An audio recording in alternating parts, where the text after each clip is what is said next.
Hello.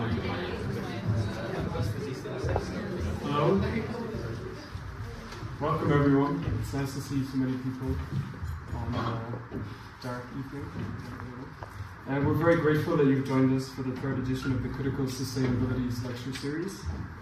A lecture series constructed to foster socio-political and socio-economic engagement, fundamentally valuing ecological integrity over economic accumulation. Through the Green Office's lectures, reading groups, magazines, and events, Critical Sustainabilities aims to cultivate radical imaginaries that move beyond sustaining the contemporary conjuncture, its persistent infrastructural and ecological violence, and toward building futures rooted in real ecological justice. While the term critical here conveys a sense of urgency and importance, we also deploy the term argumentatively. Critical sustainabilities is the belief that change at the immediate level is insufficient. A critical look towards an evaluation of our social structures is necessary. Naomi Klein in No Is Not Enough puts the wager simply, quote, "While what the climate needs to avoid collapse is a contraction in humanity's uses of resources, what our economic model demands to avoid collapse is unfettered expansion. And regarding this contradiction between economic accumulation and ecological persistence, the solution is clear, quote, only one of these sets of rules can be changed and it's not the laws of nature." In this spirit, I'm very pleased to welcome and thank Jeff Diamanti for joining us today. Jeff is Associate Professor of Philosophy and Cultural Analysis at the University of Amsterdam. For over a decade, he has researched and written on logistical cartographies, energy infrastructure, and political ecology. Jeff's first book, Climate and Capital in the Age of Petroleum, tracks the political and media ecology of fossil fuels across the extractive and logistical spaces that connect remote territories like Greenland to the economies of North America and Western Europe. He is currently building a long-term research network on supply chain criticism to document and evaluate the conflicts implied by the EU's Critical Raw Materials Framework. His lecture today is entitled Critical Raw Materials in Twin Transition. Thank you, Jeff.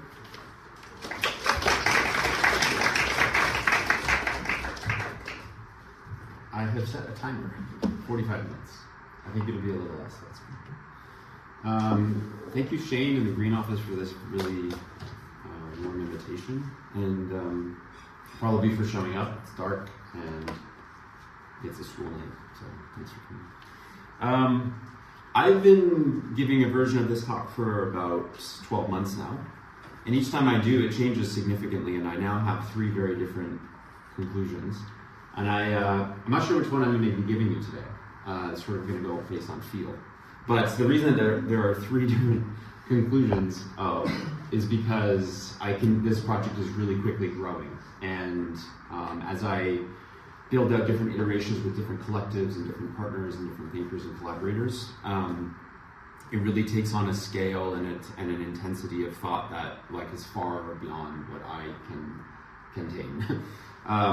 Which I think is a sign of something good, but also it's a project that I've been thinking about for a number of years that really feels like a different kind of thing than a book or a series of articles.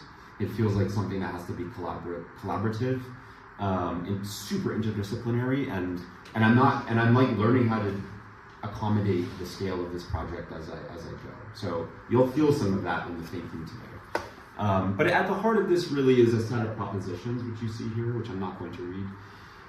Propositions that each of which I have, let's say, either published an article on or have elaborated in a book or something like that. And so these are propositions that I'm bringing, let's say, to the Critical Raw Materials Act, an act that I treat as a kind of mediation of a set of really complex processes and histories, economically and politically, mediations that I see as writing or scripting futures that many of us in this room are quite concerned about for various reasons and from different orientations. But in my experience teaching philosophy and cultural analysis, and many of my students are here, so you'll know this, we don't typically go to this kind of legislation to think about the content of our analysis. It's an unusual kind of object of analysis, the Critical Raw Materials Act. But my argument throughout is that it's all the more urgent that we do tend to these kinds of spaces of mediation and think seriously about what is opaque or invisible to them, but implied by their script. This is a definition of what a mine is. We're going to be talking a lot about mines today. It comes from the International Labour Office. It's a definition that specifically is relevant for workers, but also for urban planning, taxation, environmental and social assessment, demarcations, attributions of values, risks.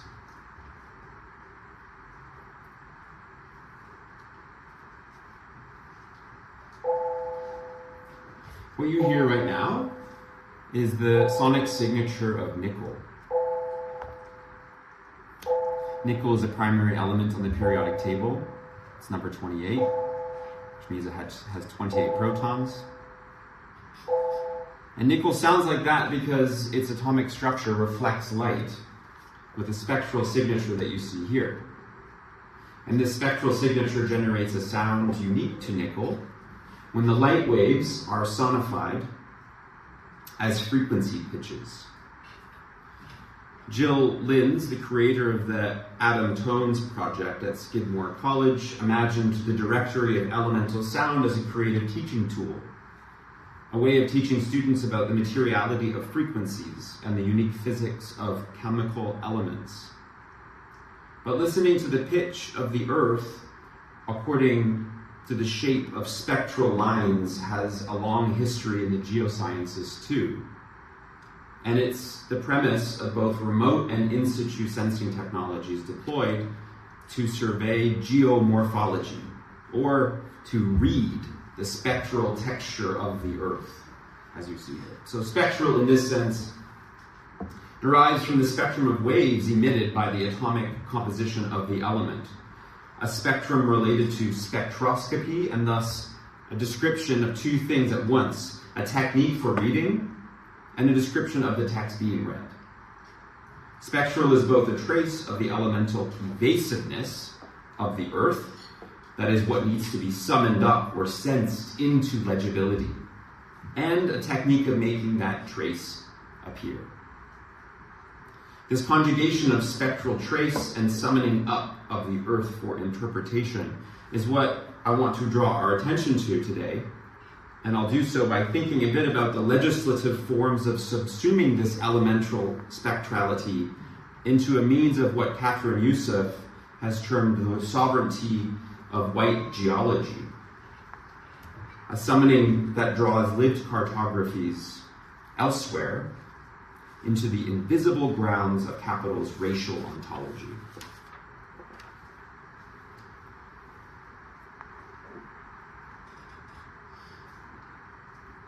In this project, I'm asking collaborators, a number of whom are in this room, to help me write in an anticipatory fashion with the interpretive habits of extractive capital in order to prepare solidarities across colonial cartographies and the supply chains aggregating around a capitalist economy in interminable energy transition. I say to come here because while there is no shortage of historical injustices and violence that we should obviously and do turn our attention to, injustices and dispossessions in urgent need of redress, the new suite of legislation aimed at the future acquisition of critical raw materials in the European Union, following suit from the United States, Canada, and Australia, who have their own version of this legislation, turns future cartographies of extraction into the confident and soothing source of European and Western sovereignty. By 2050, the European Union will demand upwards of 90 times more rare earth elements alone for digital technologies and renewable energy infrastructure than today, and more than double the current materials nominated as critical for the future sustainability and prosperity of the EU. Under the banner of the twin transition, the legal justification for these prospective supply chains has largely gone unchallenged, if acknowledged at all. The Critical Raw Materials Act of 2023 streamlines the social and environmental assessment regulations for each of the 34 materials on the list, which we will look at in a moment, and thus promises an exceptional legal envelope inoculated against democratic and ethical consideration. Since the EU has nearly none of the materials nominated as critical internal to its own borders, new trade deals, incentives, and forms of persuasion are promised in the coming decades. And it will do so through a securing not just of supply chains, cheap labor, unearthed territories, but also the material inventory of resources required to fortify the increased composition, organic composition of energy transition capital. And in a moment, I'll say a little bit more about that.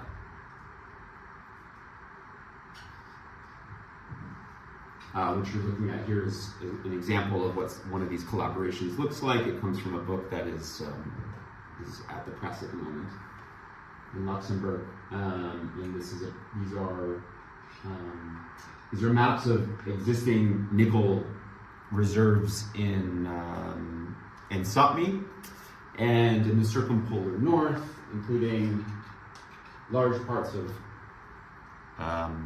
the Inuit nation state called Greenland, and as well as large parts of the settler colonial state we call Canada. And this is just an example of one particular element, thinking about the cartographies that are now summoned into legibility in order to support the material needs of European sovereignty and economic prosperity by 2050. This is one example of many. It's an example as well of like what a counter-cartography might begin to look like, though we can, I think, have a long conversation about what's wrong with this approach, other approaches that maybe you've encountered that you think are really promising for building solidarities. Here's the European Commission's 34 critical raw materials. This is published by the European Commission. It's a lot of information. You might not even be able to read it. We're going to return to this over and over again, but I now want you to just start to think of all these materials, independent of whether or not you've heard of them, and I'm imagining you've heard of some, but not all. Lithium, for instance, I think we know quite a lot about lithium. Actually, there's a lot of literacy around lithium supply chains and their function, the function of lithium in the production of EV batteries. Tungsten, I know there's some people in this room who know about tungsten, but I'm sure that there are others who maybe haven't heard of it before. Niobium, magnesium, phosphate rock. So everything you see in red it qualifies as critical, so it has an exceptional status. You'll notice though that there are two that don't meet the standards of the criteria for criticality, and yet they are still critical, and those are nickel and copper. They're below the axis. We'll talk a bit about that. But their exceptional status is really just their ubiquitous function within the production of a suite of commodities, which we'll also turn to in a moment. If it's critical, it's because along the two axes, it exceeds both internal supply demand. So of none of these materials does the European Union have any more than 10% domestic supply. That is to say that they're almost entirely dependent on external import. And the economic importance is the criteria that suggests that of the kinds of commodities that will secure mid-century prosperity, these materials are central, indispensable. It goes without saying, but maybe worth saying anyways at this moment, just because I won't say much more about it later, that a lot of the kind of urgency of this legislation is really a kind of reaction against Chinese monopoly over these supply chains. How China managed to achieve a monopoly during the great age of deindustrialization in the West is another lecture in itself. And I think that there's much more research to be done in order to qualify this sort of I would say, kind of amnesia of the European Commission and waking up and thinking, oh my gosh, there's a crime afoot. How did China manage to do this? Same with the United States. But that's for another day. Let alone independent of any kind of xenophobia that attaches to this discourse of unfair play. Okay. But listening to the spectral lines haunting the present asks for an imminent reading practice. Imminent reading of capital today involves a familiarization with the aesthetic patterns of how supply chains regulate and motivate the movement of value across moments and spaces of the supply chain. That is to say, what happens to raw matter as it is mediated through the distinct worlds of extraction. So I'm about to name like the typical nodal points in the business literature of a supply chain. There's either 4 or 5 typically. Extraction, processing, component production, and commodity assembly. These are moments in the supply chain that take place in different parts of the world.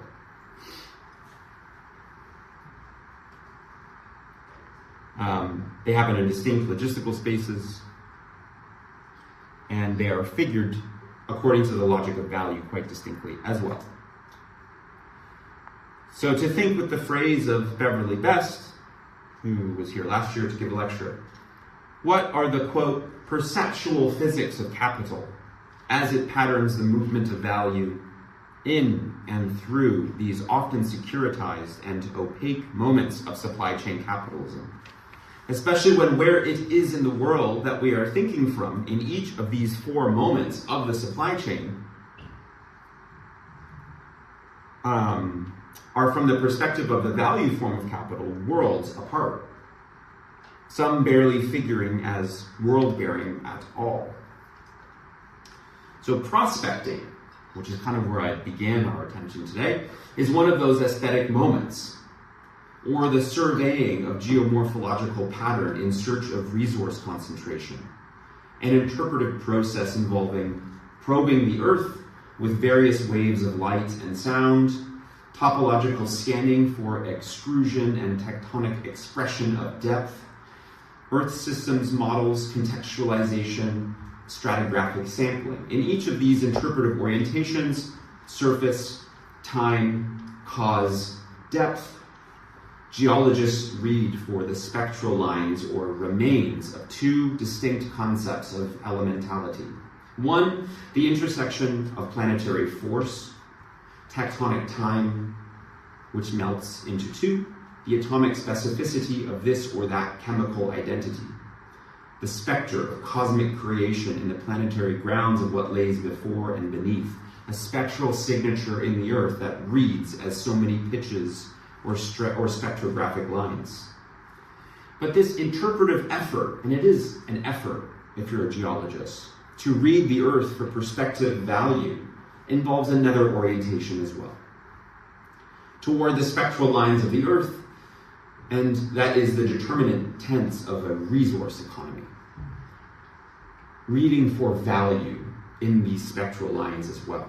A tense that is proleptic, it jumps forward, drawing the historicity of the present into alignment with the world-shaping energies of capital, seeing this or that extrusion on the cartographic survey, or this or that pitch as potential resource instead of mere ecological signification, or grounded reciprocity, or a form of reading the present through what Jennifer Wenzel, following Mary Louise Pratt, memorably termed, quote, the expectant gaze of extractive capital and its Lockean inheritance of colonial judgment.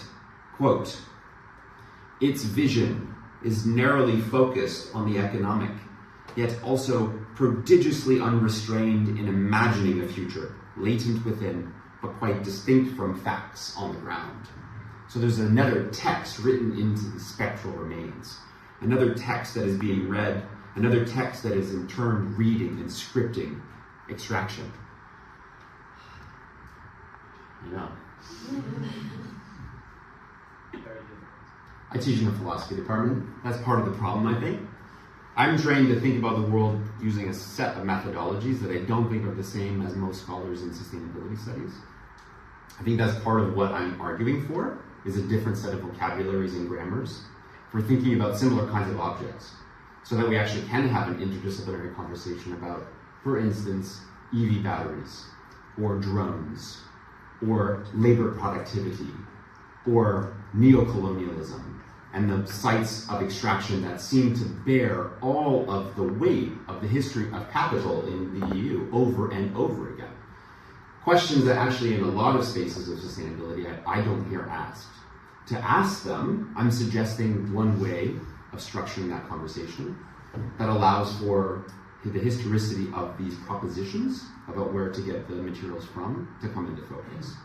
Of course, this is deliberately, I mean, there are multiple arguments, there are multiple histories and multiple concepts that I'm working with simultaneously, and of course it's provocative, it's supposed to be provocative. The idea at the end though, in terms of target audience, I mean, really, I have in mind a set of social scientific and humanistic researchers coming together and thinking about what our methodologies can bring to the table in conversations about sustainability. And at the end, I'll suggest it's this thing called supply chain criticism. My intention is to take up a set of discourses that we experience and encounter in the world all the time around sustainability. Discourses that I feel are largely making claims on the world without critical evaluation. Claims about sustainability, what constitutes sustainability, the best way to get there, and for who. And the research that I'm doing, which draws from different traditions, which of course if I provided, I think would help a little bit. And you would see, oh, it's coming from anti-colonial struggles, it's coming from a very specific thread in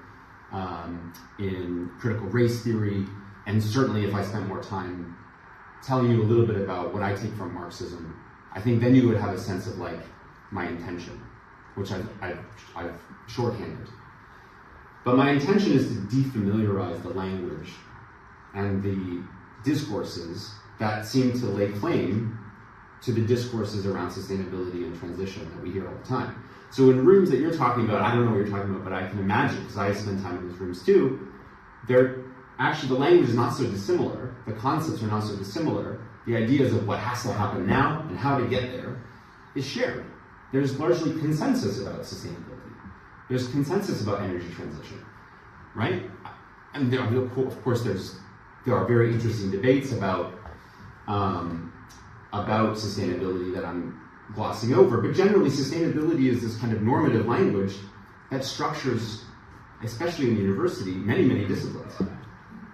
But the questions I want to ask about the history that is repeated in the supply chains, the actual material spaces that will provide the materials for this transition, the ethics around the feel-good story and the normative impulse of transition depending on these geographies, and all of the invisibilities and the violences that will be expanded exponentially if these supply chains were to be secured on the terms of their proposition in this legislation.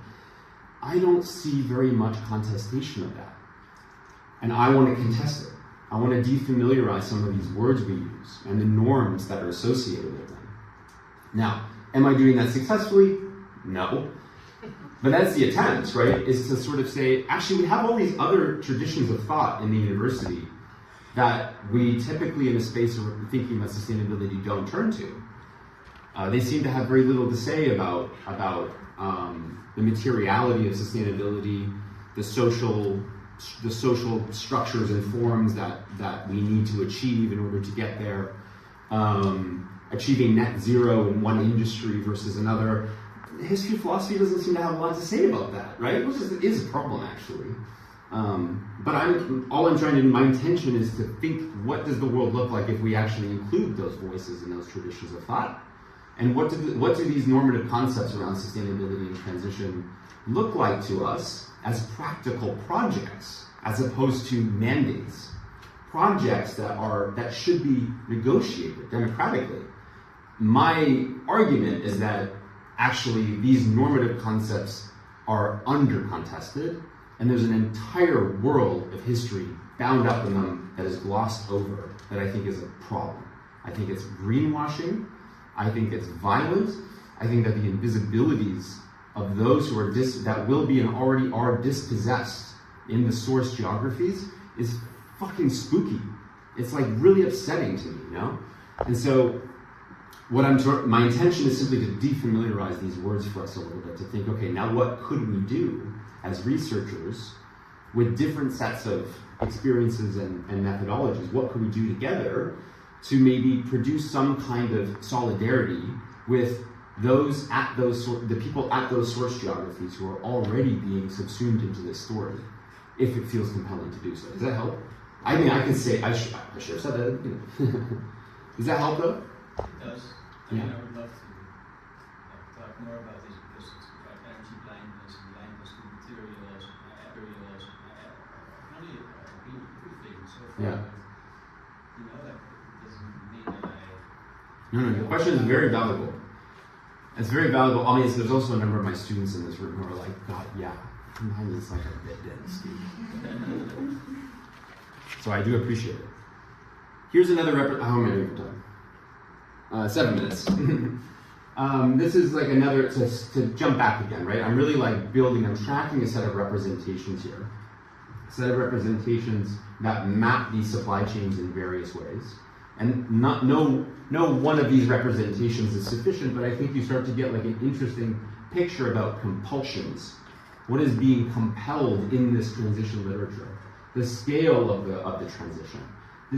All of the different geographies and ecologies that are drawn into this map of the future. What specific kinds of social activities are actually bearing the weight of this compulsion, this norm? The social activities represented here, we tend to think of the twin transition as primarily about primary energy production. But actually the material supply chains that are being called into or summoned into focus to bear it are mostly about a very particular kind of social form, right? A unit of the subject of European prosperity.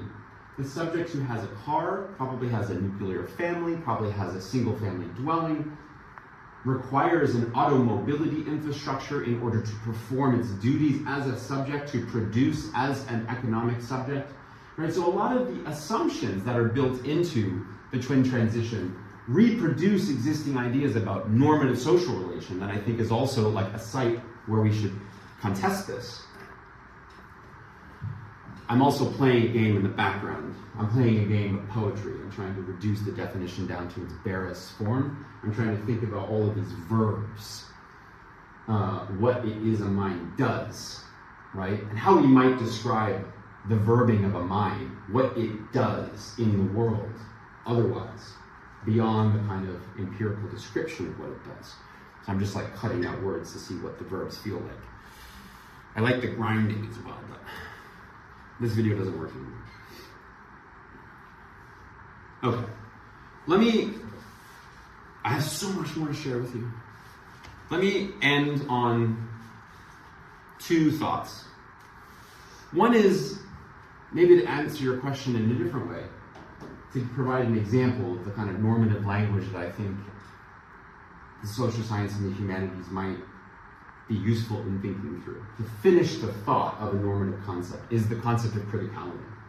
That is to say, how criticality is established as a core criteria to secure these supply chains, to create laws and business partnerships and geopolitical realities to make them possible, right? So critical, in the language of the European Commission, is the result of 2 axes: supply chain risk, which I'll unpack, and economic importance. Supply chain risk simply means either that the European Union does not have domestic supply, or that those it might turn to create trade deals don't have enough, or are non-compliant states. That is to say, they're not interested in selling it to the European Union for one reason or another.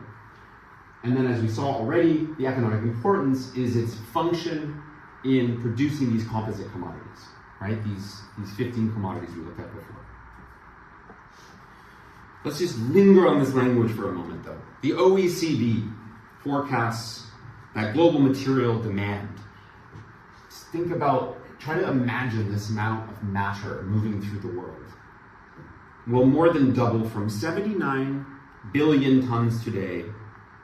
That's just all the stuff that moves through ports on ships. 95% of these materials move by ocean-borne vessels. From 79 billion tons today to 167 billion tons in 2060. Global competition for resources will become fierce in the coming decade. Raw materials are indispensable for the EU's industry and stand at the very beginning of each value chain, including renewable technologies and digital technologies. 2, supply risk is measured at the bottleneck stage. So where are these bottlenecks geographically?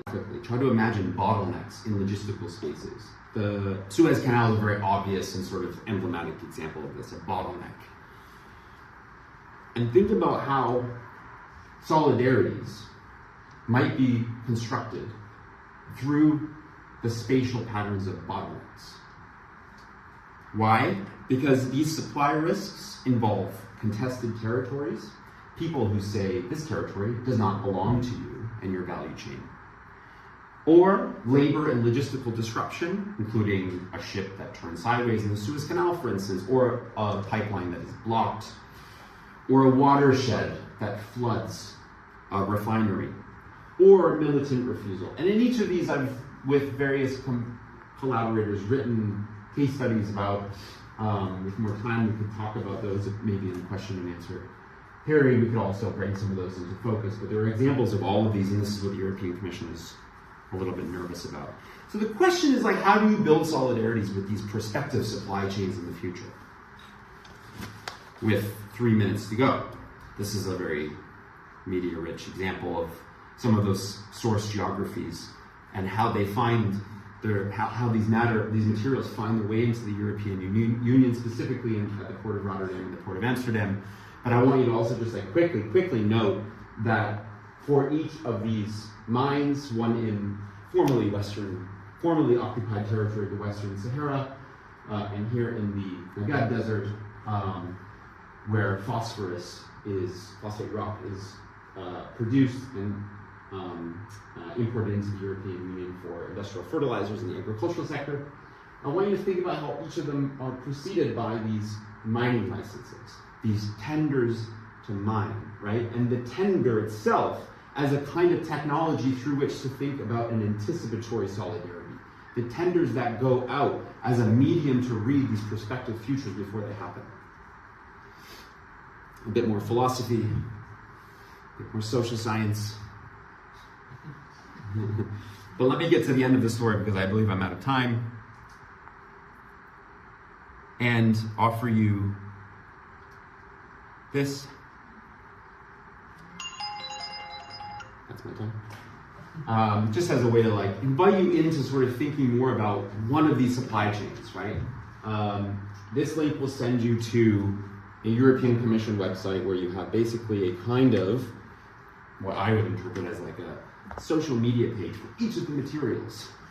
In the profile for each of the materials, first of all, why this is useful, I think because many of us in this room, I'll just talk about myself. I don't know what half of these materials are, where they come from, what they do. And yet they appear to be absolutely central to the reproduction of my subjectivity. So I'm just like interested in learning what they are and where they come from. But second of all, I want you to think about what kind of information is provided there. Specifically information about the supply risk and the economic importance. Most, if not all, will have an HHI index if you scroll down. That index is a measure of its supply risk. If it's over 2,000, it's incredibly scarce or difficult for the European Union and its business partners to acquire. If it's over 2,000, that means that it's like really, the bottleneck is extreme. Either there's very little of it, or China has a monopoly on its supply, right? Or we have proven reserves in places where there's like civil war, where there's conflict, or non-compliant states.